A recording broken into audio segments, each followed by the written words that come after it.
Primeiro, a gente agradece a sua disponibilidade em conversar com a gente. Eu queria inicialmente que a senhora contextualizasse para a gente, com base no tema do evento, o que é a história e para que serve, se for possível no caso. Então, é bem difícil a gente falar em uma entrevista com alguns minutos o que é a história e para que serve, mas vamos tentar reduzir o máximo. Então, a história é certamente uma das mais antigas das disciplinas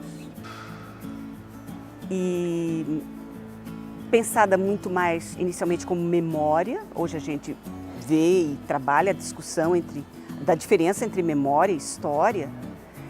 Ela é super importante. As pessoas têm essa busca pelo legado, por deixar uma trajetória, um registro de uma trajetória, eu diria até quase como uma forma de imortalidade. Ela serve para muitas disputas, aliás, ela é alvo de disputas, a história. As pessoas querem que as histórias que se contam sejam favoráveis a elas. Então, daí essa disputa tão intensa sobre o controle da memória e o controle da história. Então, e ela nos serve para pensar os caminhos já trilhados. Ela serve para a gente pensar o nosso presente como história, porque aquilo que a gente faz hoje vai trazer resultados no futuro. Então, essa noção de estar vivendo e construindo a história no presente, eu penso que é uma das maiores contribuições que a disciplina dá. Você ter a noção clara de que o futuro depende daquilo que eu estou fazendo hoje, porque o que eu tenho hoje foi resultado de coisas que se fez no passado. Então, essa noção de presente como história é muito importante. Então, para que ela serve? Para dar esta noção para a gente, para saber ver os caminhos trilhados que nos levaram até o que nós somos e quais as possibilidades que nós temos de futuro também. E a respeito da Base Nacional Comum Curricular, eu gostaria que a senhora fizesse algumas considerações a respeito da atuação do historiador nesse novo contexto. Então, o que a Base Nacional Comum Curricular está trazendo é a obrigatoriedade apenas, no fundo mesmo, é de história, aliás, é de matemática e português.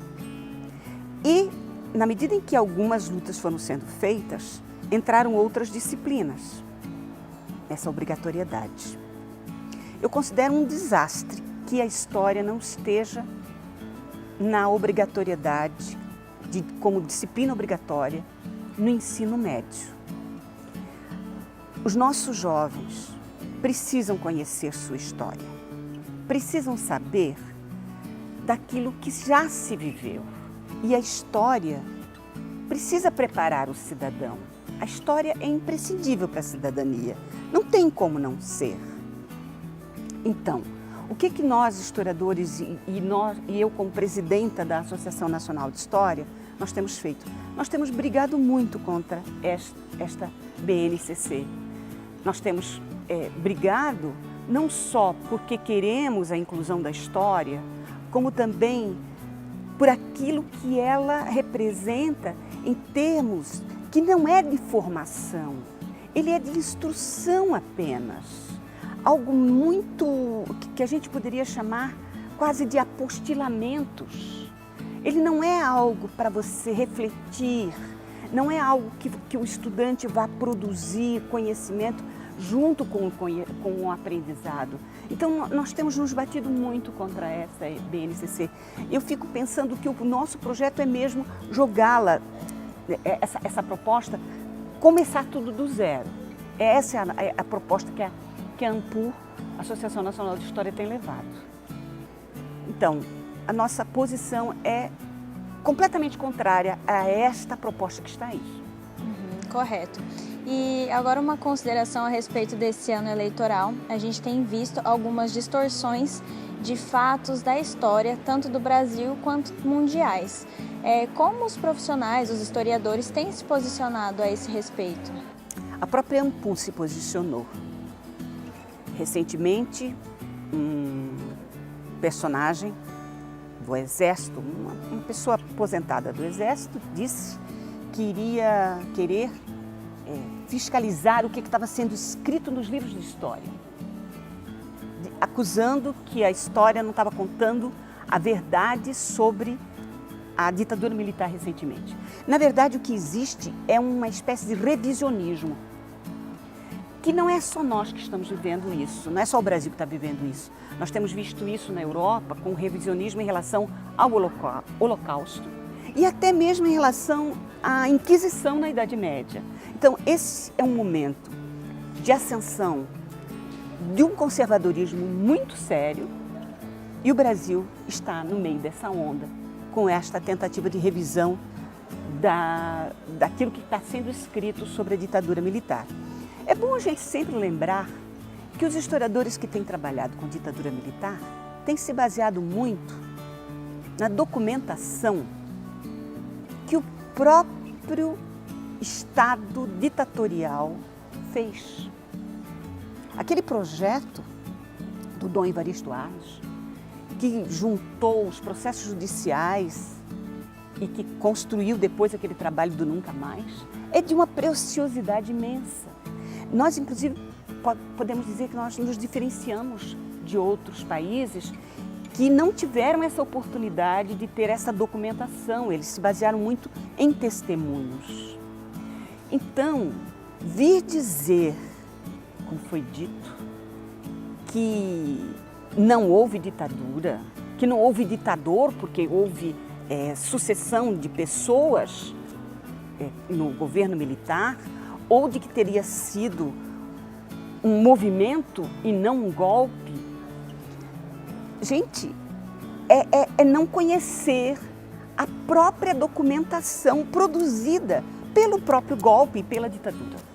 Então, os historiadores estão muito bem calçados com essa documentação, prontos a dar a resposta para todas essas pessoas que parece que acham que uma pesquisa no Google é suficiente para conhecer coisas que as pessoas levaram anos fazendo pesquisa.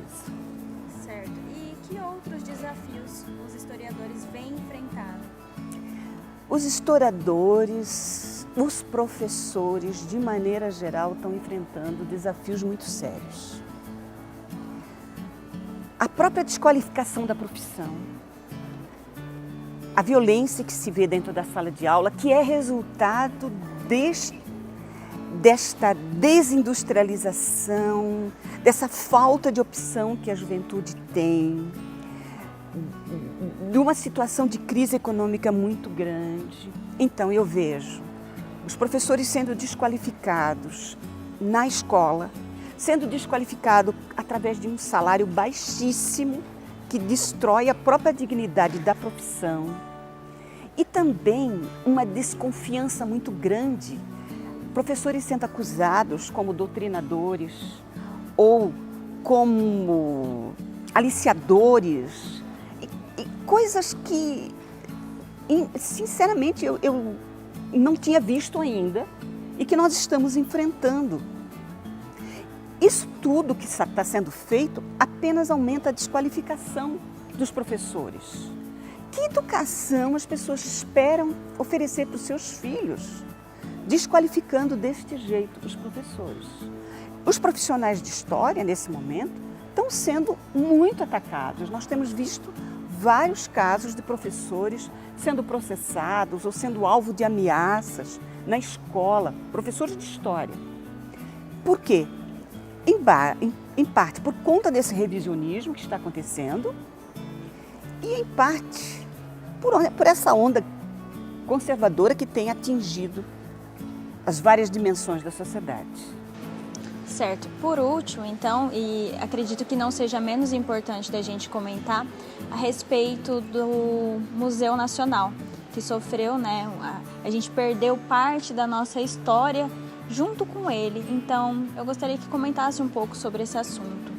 Então, o Museu Nacional, eu não vou falar só do Museu Nacional, eu quero falar dos museus e dos arquivos em geral. Nós temos recebido muita denúncia de arquivos abandonados. Os governos estaduais e municipais não prevêem a possibilidade de profissionais para cuidar de arquivos. Nós temos visto casos de professores que utilizaram um determinado arquivo para fazer uma pesquisa e serem contestados na documentação que buscaram no arquivo e encontraram, e em seguida esse arquivo ser impedido de ser utilizado por outros pesquisadores, por medo de que as pessoas vão encontrar lá verdades que não querem que seja divulgada. Nós estamos encontrando prédios de museus e de arquivos completamente abandonados. Então, o caso do que nós vimos no Museu Nacional, além da destruição da área de história, destruiu coisas da antropologia, da biologia, de diferentes campos do conhecimento. Não foi só a história que foi destruída com aquele incêndio. E o que nós estamos vendo em diferentes lugares deste país é um descaso com a memória nacional. Então eu diria que o que aconteceu com o museu, essa infelicidade, ela é emblemática. Ela é aquilo que simboliza o descaso com a memória, com o patrimônio brasileiro. É isso que aconteceu. Certo. Eu agradeço novamente a disponibilidade e gostaria que a senhora deixasse uma mensagem para os nossos graduandos em História, então. Bom, o que eu posso dizer para quem trabalha com história, quem estuda história, quem ensina história, é que nós já vivemos muitas situações difíceis. Muitas. E superamos, e encontramos caminhos, encontramos maneiras de superação. Nós vamos encontrar também. Eu acredito na capacidade, na criatividade, nas possibilidades. Mas antes de mais nada, a mensagem que eu tenho, e tenho falado isso mais de uma vez, é que nós precisamos ficar juntos. Nós, que acreditamos na cidadania, que acreditamos nos direitos humanos, que entendemos que o conhecimento histórico é importante, precisamos nos juntar, nos unir, proteger-se uns aos outros, olhar para o colega, ver o que é que o outro está passando, se proteger, porque vem aí uma maré complicada e a gente precisa sobreviver a ela, porque a história já nos mostrou que esses tsunamis ou essas ondas sempre passam. Importante mesmo é sobreviver para continuar navegando no mar e pescando e vivendo.